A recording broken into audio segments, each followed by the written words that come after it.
Chapter 676, Tripartite Transaction. Bizarro Sorcerer. Klein suddenly woke up from his dream as he opened his eyes to see the dark night. It's not noon yet, it's still very dangerous. He mumbled before returning back to sleep. At this moment, he finally recalled that he had already left those dangerous waters. He wouldn't vanish or go missing if he wasn't sleeping at the end of the night.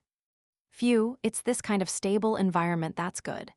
I have to say that mysteriously vanishing due to not sleeping after dark is something that can be used to scare kids, making them not dare to sleep late. Heh, I was often scared by such stories when I was young. Klein sat up, walked to the desk, and poured himself a cup of water. After a moment of silence, he gulped down a mouthful of water as he gradually recovered his ability to think. Zeratul really went mad. What exactly did he encounter, or what happened to him? Bizarro Sorcerer. Sequence 4 is called Bizarro Sorcerer. The seer pathway's main focus is on being tricky, crafty, pranky, and paranormal, or should it directly be summarized as being bizarre? Yes, clown, magician, faceless, and marionettist do give me such a feeling. Seer appears to be an exception, but in the eyes of others, the style of a charlatan might appear rather strange and terrifying at times. That's why Zeratul said that fate isn't the main domain of this pathway. Also, it's clear that beyonders of this pathway are more inclined to being spellcasters. According to Will Ossipton's explanation, there are 3 methods to obtaining the potion formula to Bizarro Sorcerer. 1. Seek out the secret order and find the mad Zeratul. 2. Head to the main peak of the Hornicis mountain range and find the treasures left behind by the Antigonus family. 3. Obtain it from the church. For example, that Antigonus family's notebook might contain the corresponding formula. But each one of these 3 options is more dangerous than the other. According to Emperor Rosel's description, Zeratul was a Sequence 2 miracle invoker a long time ago, a true angel. Later, he even advanced to Sequence 1. He's equal or slightly weaker than a king of angels. The crazy him might have gone mad, but it's likely that he will be more difficult to deal with. At the very least, there's no possibility of me convincing or tricking him. Even in terms of pure strength, I wouldn't be Zeratul's match even if I employed Mr. Azik's help. Unless I wait for Will Ossipton to be born. But if he were to involve himself in this matter, there's a small chance of him incurring the attention of Angel of Fate or Robberos. As for the treasure on the main peak of the Hornicis mountain range, the resounding ravings, the setup of the Antigonus family, and the rumors of the nation of the Evernight buried in the depths of mystery, they make me feel that it isn't a simple matter. I suspect it's likely to be a trap.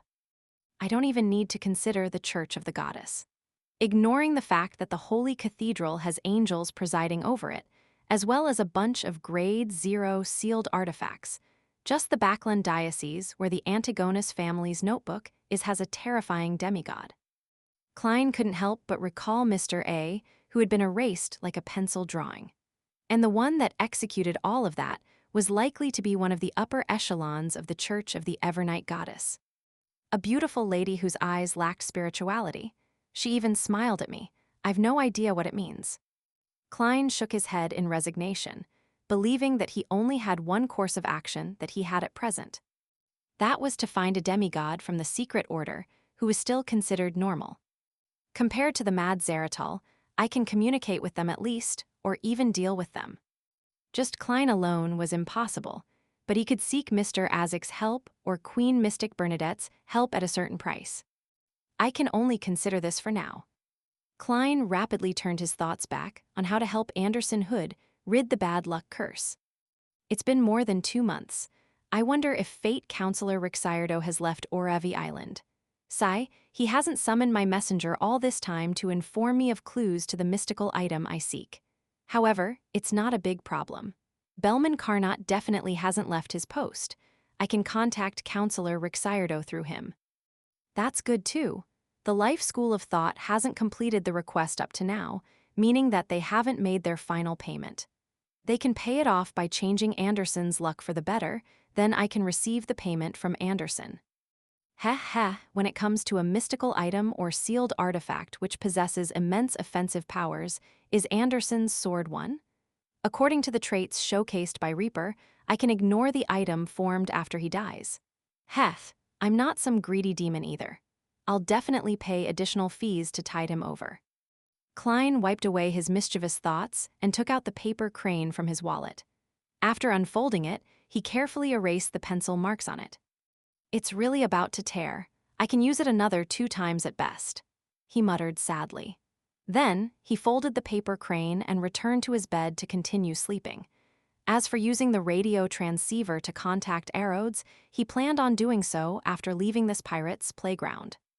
After daybreak, Klein languidly got up and slowly washed up, believing that this was how life should be. Thump, thump, thump. The knocking on the door interrupted his state of wistfulness. Without his acumen for danger, his spiritual intuition told him that it was Anderson Hood.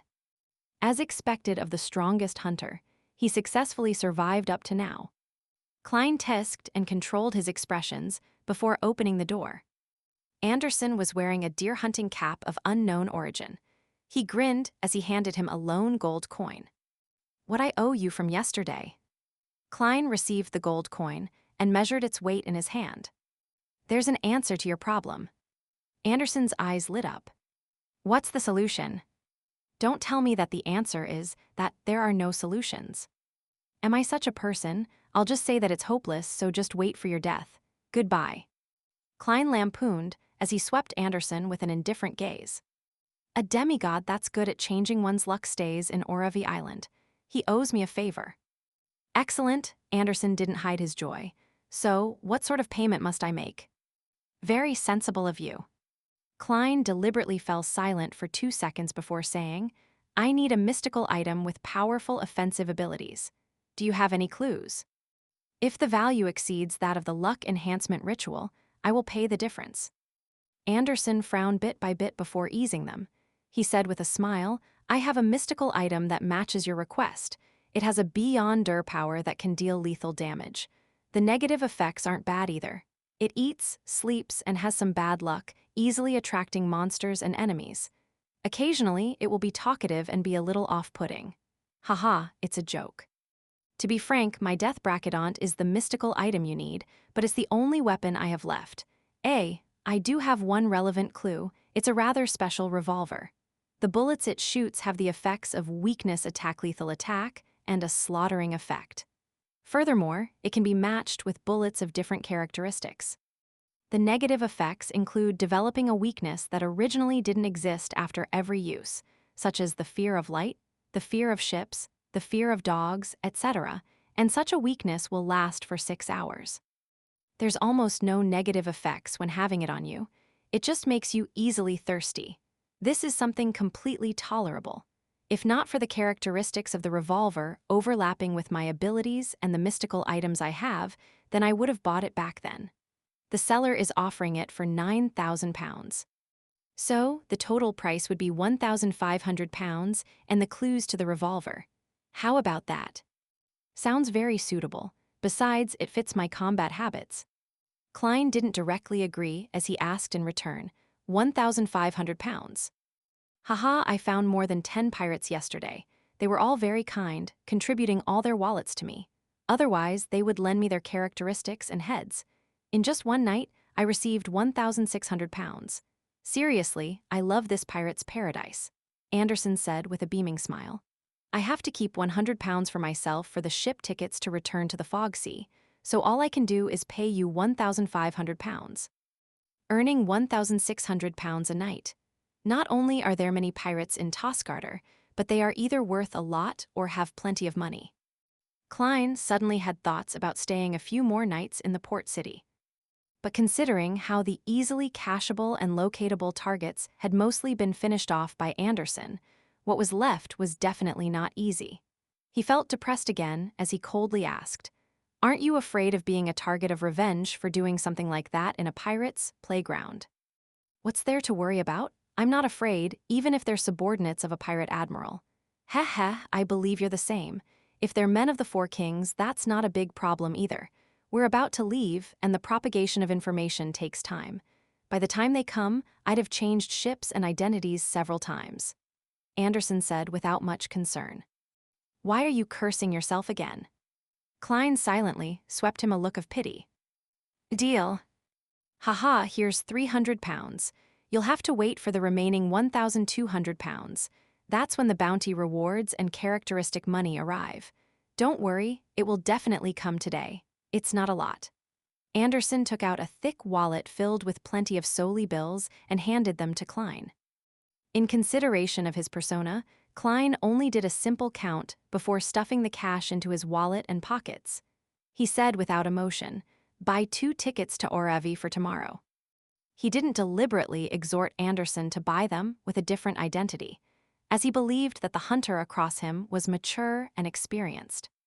If he's lacking in experience and strength, with the way he does things, he would have long been buried in some sea.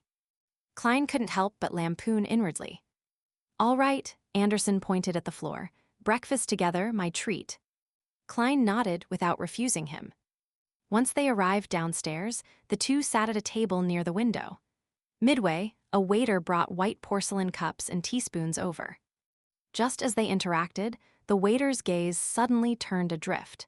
He picked up the teaspoon and stabbed it at Anderson's throat without any warning.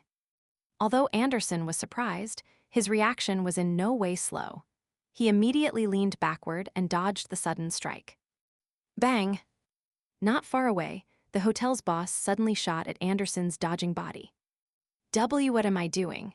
After the gunshot, the boss muttered with a look of alarm and blankness.